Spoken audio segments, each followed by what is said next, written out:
Hi hello నమస్తే welcome back to V V kitchens. నేను మీ వర్ధిని విజయ్.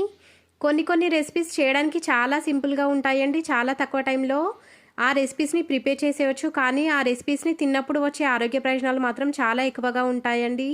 అలాంటి రెసిపీస్ చాలా తక్కువగా ఉంటాయి. అలాంటి ఒక రెసిపీతో నేను ఈరోజు మీ ముందుకు వచ్చేసానండి. అది మరేంటో కాదు, వెల్లుల్లి కారం అండి. ఈ వెల్లుల్లి కారాన్ని దగ్గు లేదా జలుబు వచ్చినప్పుడు గనక ప్రిపేర్ చేసుకొని తిన్నామంటే ఎలాంటి మెడిసిన్స్ యూజ్ చేయకుండా జలుబు ఇంకా దగ్గు నుంచి ఉపశమనాన్ని పొందవచ్చు. ఇమ్యూనిటీ బూస్టర్గా కూడా ఈ వెల్లుల్లిపాయ అనేది మన బాడీకి ఎంతగానో హెల్ప్ చేస్తుందండి. ఇలాంటి వెల్లుల్లిపాయ కారాన్ని ప్రిపేర్ చేయడం కోసం ముందుగా ఒక ప్లేట్లోకి వీడియోలో చూపించిన విధంగా వెల్లుల్లిగడ్డ నుంచి వెల్లుల్లిపాయలని సపరేట్ చేసుకొని ఏవైనా డస్ట్ పార్టికల్స్ ఉంటే తీసేసుకొని ఇలా సపరేట్ చేసుకున్నటువంటి వెల్లుల్లిపాయలు మొత్తాన్ని కూడా ఒక మిక్సీ జార్లోకి వేసేసుకోవాలి. నేను ఈ వెల్లుల్లి కారాన్ని ప్రిపేర్ చేయడం కోసం 3 నుంచి 4 వెల్లుల్లిగడ్డలను యూస్ చేస్తున్నానండి. మీకు కావాల్సినన్ని వెల్లుల్లిపాయలని వేసుకొని ఈ వెల్లుల్లి కారాన్ని ప్రిపేర్ చేసుకోవచ్చండి. మనం తీసుకున్నటువంటి వెల్లుల్లిపాయలను బట్టి ఉప్పు కారాన్ని అడ్జస్ట్ చేసుకోవడం మాత్రం మర్చిపోకండి.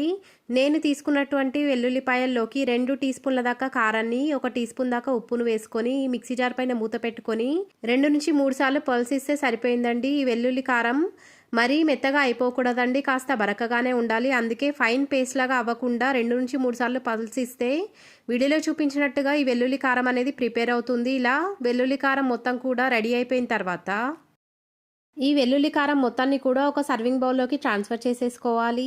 ఈ వెల్లుల్లి కారాన్ని ప్రిపేర్ చేసేటప్పుడు వెల్లుల్లిపాయల పైన ఉన్న పొట్టు తీయాల్సిన అవసరం లేదండి.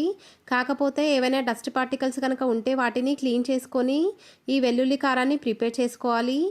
కారం మొత్తాన్ని కూడా ఈ సర్వింగ్ బౌల్లోకి ట్రాన్స్ఫర్ చేసుకున్న తర్వాత వేడి అన్నంలోకి వెల్లుల్లి కారాన్ని వేసుకొని దాంట్లోకి కాస్త కాచినటువంటి ఆయిల్ని కూడా వేసుకొని వెల్లుల్లి కారం మొత్తం కూడా అన్నంతో పాటు కలిసేలాగా ఒకసారి కలుపుకొని తిన్నామంటే గొంతులో ఉన్న గరగర ఇంకా గొంతు నొప్పి మొత్తం కూడా తగ్గిపోతుందండి. అలాగే జలుబు నుంచి కూడా మన బాడీకి రిలాక్సేషన్ లభిస్తుందండి.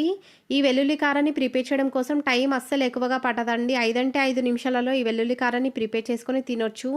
మీకు కనుక ఈసారి జలుబు లేదా దగ్గు వచ్చినప్పుడు ఇలా వెల్లుల్లి కారాన్ని ప్రిపేర్ చేసుకొని తిని చూడండి. దాని రిజల్ట్ ఎలా ఉంటుందో మీకే తెలుస్తుంది. ఈ రెసిపీ కనుక మీకు నచ్చినట్లయితే లైక్ చేయండి, మీ ఫ్రెండ్స్ అండ్ రిలేటివ్స్తో షేర్ చేయండి. ఇలాంటి మరెన్నో రెసిపీస్ కోసం మన వివి కిచెన్స్ ఛానల్ని సబ్స్క్రైబ్ చేయడం మాత్రం మర్చిపోకండి. Thanks for watching.